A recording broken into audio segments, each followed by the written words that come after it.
Trump-Iran sanctions aimed at forcing Middle East peace, Pentagon sources say. Posted on BenjaminFulford.net. By Benjamin Fulford.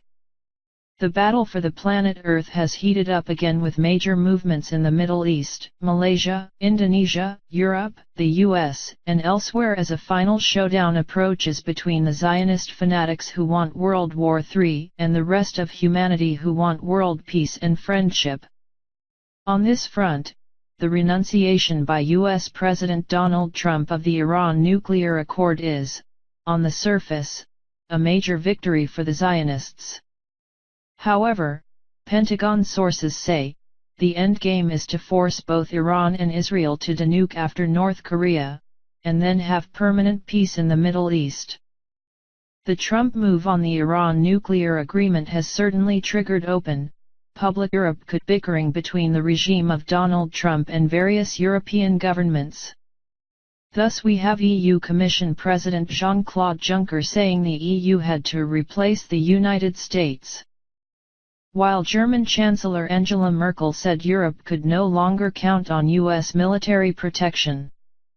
Of course, French President Emmanuel Macron and UK Prime Minister Theresa May also denounced the Trump move. This clear and obvious split between the US and Europe is unprecedented in the post-war era. However, Pentagon sources insist that Trump is pulling out of the Iran deal to take down corrupt EU and US officials who may have been bribed, along with globalist French companies like Airbus, Total, Renault, and Peugeot, as well as German companies like Siemens. Interestingly, Iranian Foreign Minister Jawahar Zarif backed up this Pentagon claim by threatening to reveal the names of Western politicians who had been bribed in relation to the nuclear deal. Pentagon sources say that leading Western politicians who are implicated in bribery related to this deal include former French President François Hollande, current French President Macron, Germany's Merkel, former U.S. President Barack Obama, and former U.S. Secretary of State John Kerry. By the way, we were told by reliable sources that Kerry has not been of this earth since late 2016. And we suspect that recent videos of him in Tehran are recycled footage. In any case, what is especially interesting about this Iranian move is that it shows signs of deep-level coordination between the Trump regime and the Chinese government.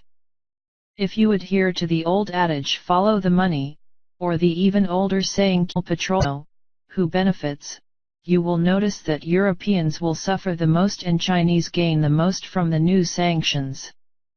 In particular, it looks like the Chinese state-owned oil company CNPC, China National Petroleum Company, is about to take over French Total's massive gas operations in Iran. This means the Chinese would join the Russians as major suppliers of European gas. The timing also coincides with the opening of major new Chinese rail and transportation links with Iran, providing Iran with Chinese substitutes for any lost European business. The Americans have been minor players in Iran in recent years.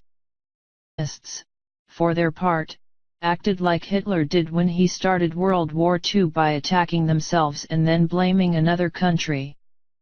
To be exact, the satanic Nazi regime of Israeli Prime Minister Benjamin Netanyahu attacked Israeli positions in the Golan Heights so they could have an excuse to attack Iranian interests inside Syria, according to Pentagon sources.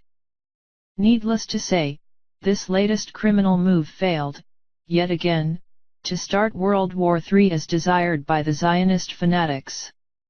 Of course, all the brouhaha about Iran drew world attention away from events in Malaysia that are likely to be even more devastating for the warmongering Zionists. Here, former Prime Minister Mahathir Mohamad took power from Zionist pawn Najib Razak in an election upset last week. This means the still sleeping section of the world is about to learn what really happened to Malaysian Air Flight 370. In other words, we are going to have a world leader publicly state that the plane was taken to the U.S. military base on Diego Garcia, flown to Tel Aviv, then flown to Florida and repainted as Malaysian Air Flight 17, then flown to threaten world leaders in Holland before being blown up in the Ukraine in an attempt to smear Russia.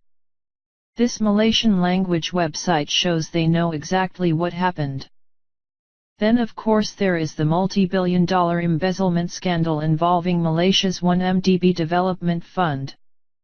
The complex scandal involves Goldman Sachs, UBS, Deutsche Bank, and the movie The Wolf of Wall Street, among many others.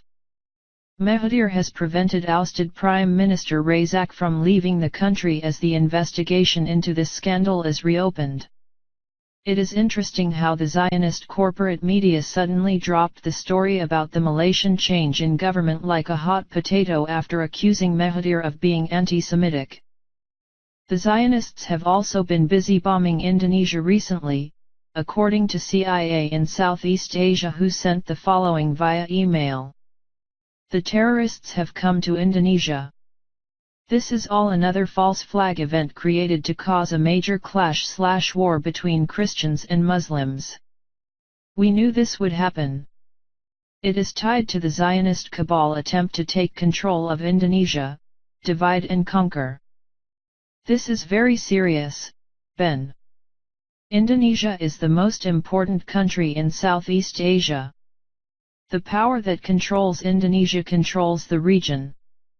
All of this tumult in the region has turned attention away from a major change in Japan, where the government has made what amounts to a 180-degree turn in its recent anti-China stance.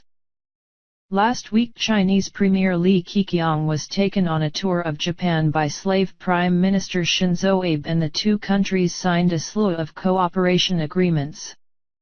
Most importantly, they agreed in principle to reopen a swap arrangement of Japanese yen for Chinese yuan. This of course deals yet another major blow to the petrodollar.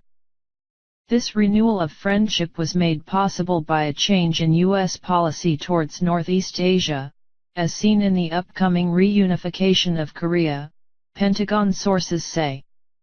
The truth that Fukushima was a Zionist war crime and not a natural disaster also come out soon, the sources promise. Meanwhile, back in the United States, Pentagon sources are saying the process of removing the Hazarian Mafia continues. In particular, Pentagon source say, anti-Trump Hillary Clinton supporter New York Attorney General Eric Schneiderman may be prosecuted for protecting the Clinton Foundation and the XIVM child trafficking sex cult along with Bronfman heiresses Claire and Sarah.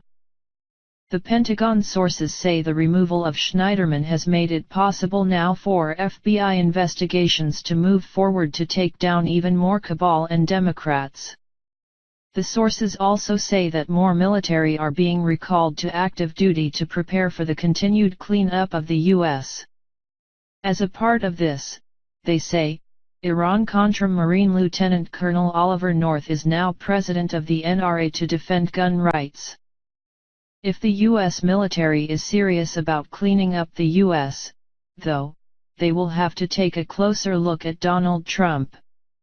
Arab sources forwarded us a link to the following video that presents comprehensive evidence showing Trump was financed throughout his career by the Rothschilds.